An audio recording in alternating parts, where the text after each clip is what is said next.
হাবিল ও কাবিলের ঘটনা মানব ইতিহাসের প্রথম হত্যাকাণ্ড এবং হৃদয় বিদারক ঘটনা। আদম আলাইহিসসালামের দুই পুত্র হাবিল ও কাবিল। একজন ছিল তাকওয়াবান, আল্লাহ ভীরু, অন্যজনের অন্তরে ছিল হিংসা ও অহংকার।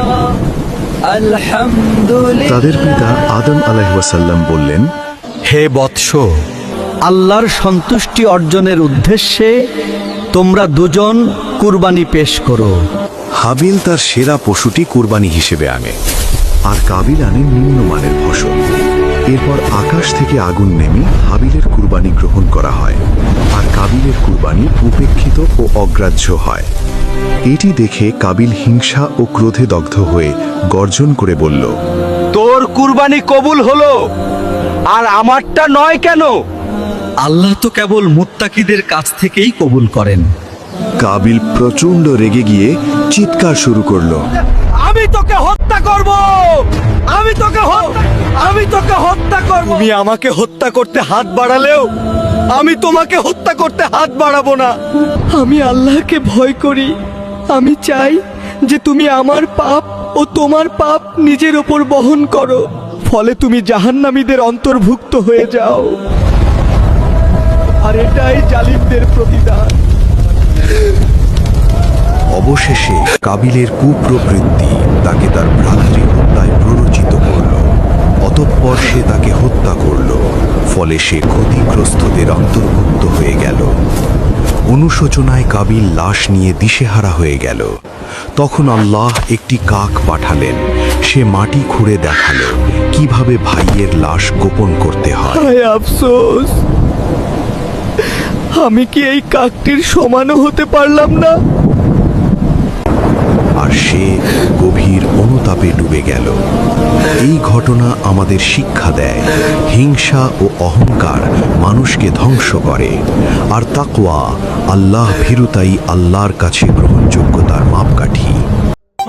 Opening statements. মিলর্ড, আসামি মোবাইল দেখা ছাড়া কিছুই খেতে চায় না।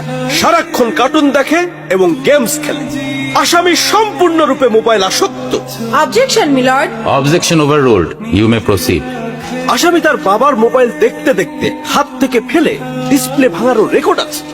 মহামান্য আদালতের কাছে আসামির সর্বোচ্চ শাস্তি আজীবন মোবাইল নিষিদ্ধ করা জোর দাবি জানাচ্ছে।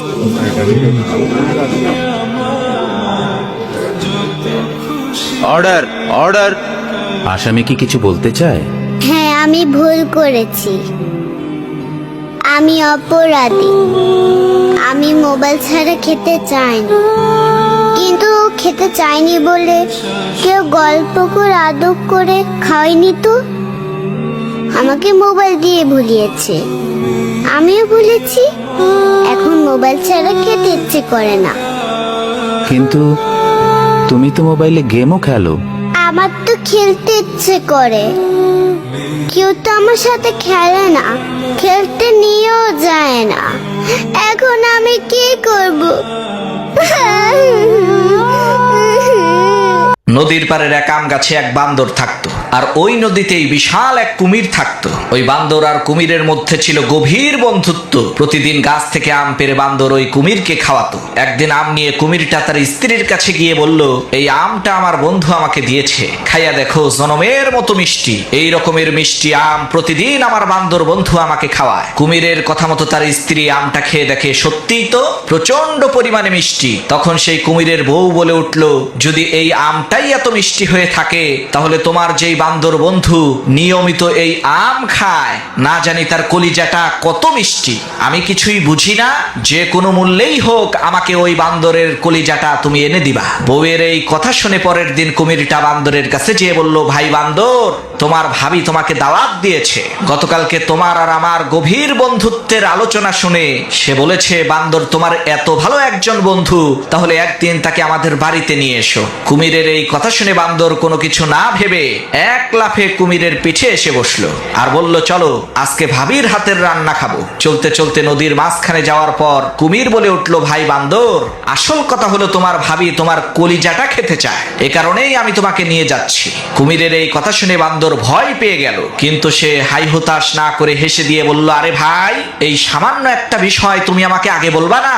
আমি তো আমার কলিজাটা আম গাছেই রেখে এসেছি, তুমি আগে বললেই তো সাথে করে নিয়ে আসতাম। তাহলে এখন চলো কলিজাটা আগে আম গাছ থেকে নিয়ে আসি। বান্দরের কথা শুনে যখনই কুমিরটা আবার ওই নদীর পাড়ের আম গাছের কাছে এসেছে, তখন সেই বান্দর এক লাফে আম গাছে উঠে বলল, আরে বেটা ধোঁকাবাজ, যা এখান থেকে।